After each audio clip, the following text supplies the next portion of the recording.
The people we sent to deliver the money got lost, and they said to the military, we are looking for this direction. We've been told to come here, and they said this is the wrong way to go. And the military will tell them, okay, take left, take right. Yes. This is a serious indictment. I'm sorry to say this. Yes. I regret this, but if you see, With me, if you ask me, can I sacrifice myself for those children to come out? I will do it. They can even kidnap all of us. Yet, there will be no vacancy in Aso Rock. It's about time we hold our government accountable. We, the people, we need to rise up and protect ourselves. Last year, my nephew was kidnapped. My late sister's son, along with 3 other people. They went to a farm they had hired, and they used to go there and farm things. And they were kidnapped on just a few miles between Kaduna on the way to Kachia. They put up in this maybe house, maybe hotel in the village. In the night, bandits came. One of them tried to run away. They followed him, shot him dead, dragged his body back so that the other 3 can see what will happen if the other 3 try to run away. They didn't. They were taken just a few kilometers into the bush, and they spent 36 days there. 36 days? 36 days. Your nephew?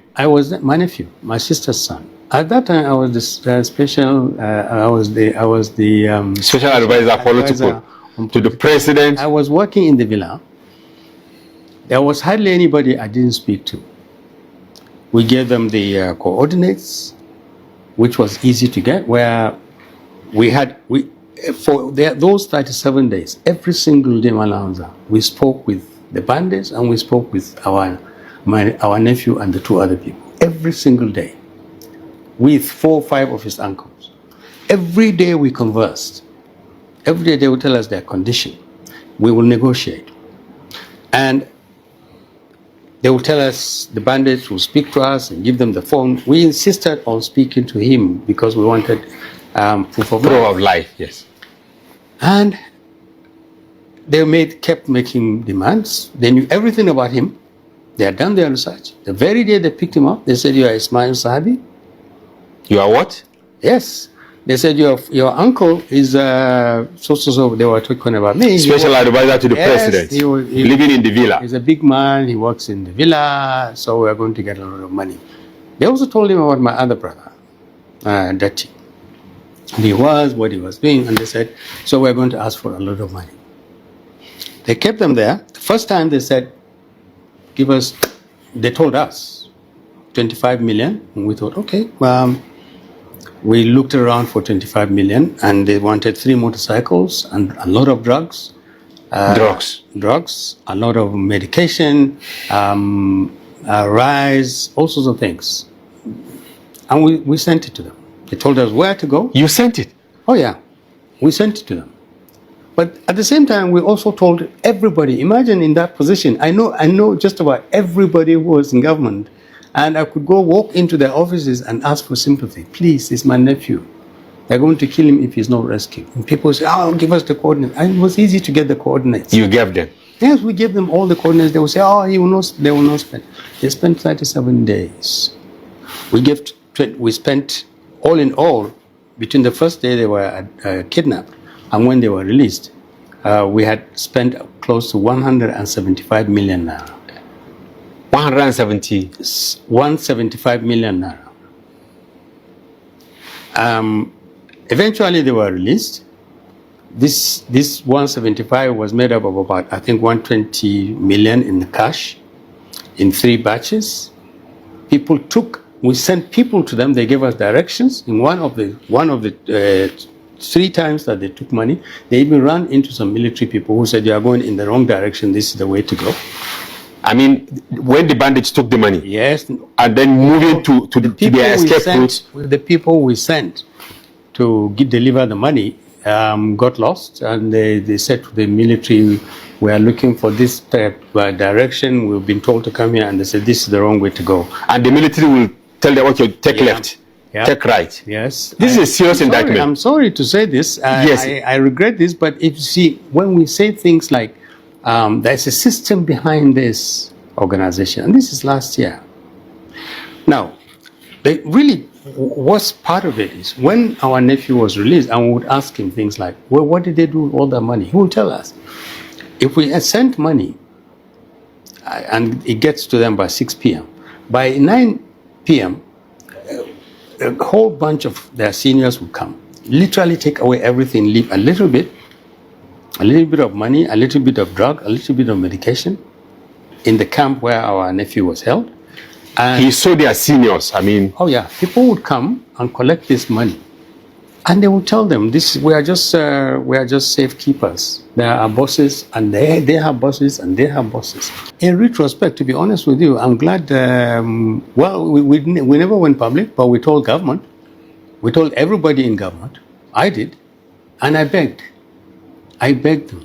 Because I didn't believe that those people would let them go, in spite of the fact that we were giving them. and you are scared he might likely be killed. Yes. When he was released, I could barely recognize him. He still limps. Up till now. Yes, from an injury he had. I'm malnourished. And if we hadn't given that money, I'm sure they would have killed him. In fact, the very last money we sent, close to 100 million, was because they said this is the last demand we'll make, and we want it by tomorrow or the 2 days, in 48 hours, or we'll kill these people. And my nephew said, they will kill us. What did the security people, government, and all that told you ultimately? That they We were... are trying to rescue them. 37 days. For the benefit of those who don't know who this man is, this is Akim Baba Ahmed, his former special advisor to the vice president, Kashim Shettima. He is also the elder brother of Dati Baba Ahmed, the vice presidential candidate of Labour Party in the February 25th, 2023 presidential election of the Labour Party. And he is also a Fulani man. The rhetoric of we know who these people are, we know where they are, is being reconfirmed by Akim Baba Ahmed by saying the coordinates were generated and given to the security agencies. After these coordinates were given to the security agencies, and they told this man, we are trying to rescue them for the next 37 days. But what do we see? We are working on it. We are working on it. We are working on it until the needful was done by this man and his family. If I am the cause of your problem, and at the same time, I am at your mercy for the solution of your problem, I don't know if you will ever have solution. I said this because the more you look at this problem of banditry, kidnapping, and these terrorist people, the more you ask yourself more questions like, who are even these people? Who are they? Because if we call them the Fulani, and this same Fulani are making things difficult for a fellow Fulani man, as you can hear from the video you just listened to, they no longer kidnap people randomly. They know who you are. They now do investigation, and you will be monitored. I mean, a poor man in the village, in his farm, not knowing that his only crime was to be related to an influential person. We just lost another retired general. May so rest in peace. These are men who have fought gallantly for the peace of this nation. It's about time we hold our government accountable. We, the people, we need to rise up and protect ourselves. We saw what VDM is doing. It's holding the government accountable. Why are you not doing what you were voted to do? He called out the president and said, Mr. President, enough is enough. The message is getting across. He traveled all the way from Abuja here to Oyo State, and he was able to get the governor of the state to get up from his seat and meet him on the road. And he was explaining to him, an ordinary citizen, what he has been doing. To the point of even telling him, as a governor, I'm ready to sacrifice myself for the life of those children in the bush. But I'm happy that this one is bringing us together. So we are here to ask the governor that when are the children coming back? And what is he doing to bring the children back? here to also commit ourselves that if the governor does not have men, we are ready to volunteer ourselves to go into the bushes with the police, army, air force, any security operatives that are ready to go into the bush. As of now, we don't even know the condition of the children. We don't know if the children are still alive. Over 45 of them was taken into the bush with their teachers. And one of the teachers had been beheaded. It's quite unfortunate.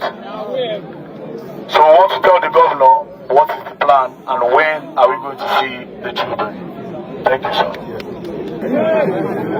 I will tell you the truth and nothing but the truth. One, if I am not in government, I'll be with you. I'll be protesting also. Assuming I am not the governor of Oyo State. So, I do not have anything against what you're doing. Our reality is that a state government is not in charge of all the security agencies. I'm not, as the governor of Oyo State, the CP, I can call him. We can meet, but I cannot deploy him. If I say go to XYZ, he will need to get approval from the Inspector General of Police. The same thing with the military. Let me give you the assurance that I am also distressed because I have children of my own.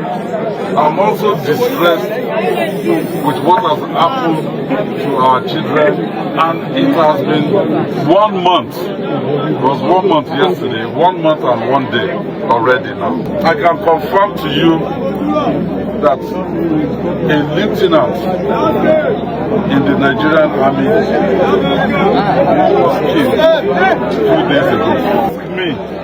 If you ask me, can I sacrifice myself for those children to come out? I will do it. If we can avoid losing more, we will avoid losing more. But if we get to the point that certain people have to be sacrificed, including myself, we will do it. That is a young man that moved all the way from Abuja to Oyo State, that is from Edo State, demanding accountability from the governor of Oyo State. I want to commend Governor Seyi Makinde. At least he humbled himself. He came out to explain to VDM and the entire crowd, I'm having sleepless night for these children and their teachers to still be in the bush till this moment. We have a governor in Edo State that is telling us that he doesn't even care if everybody in Edo State is kidnapped, as far as there's no vacancy in Aso Rock. Let them know that can even kidnap me, yet there will be no vacancy in Aso Rock. They can even kidnap all of us, yet there will be no vacancy in Aso Rock. Mr. Governor, if all of us are kidnapped, who is going to vote for Mr. President? These are reckless statements. Even if you're not doing anything about it, let it be seen that you are doing something about it. The governor is sympathizing with his own citizenry, and you are here telling us that even if all of us are kidnapped, you don't care, as far as there is no vacancy in Aso Rock. Well, by the time everybody in Edo State are kidnapped and there is no vacancy in Aso Rock, I wonder who the president is going to govern. I will be so appreciative for you to like and share our programs. Your comment is also very important to us. Please comment so that we can together take this our dear nation to the next level.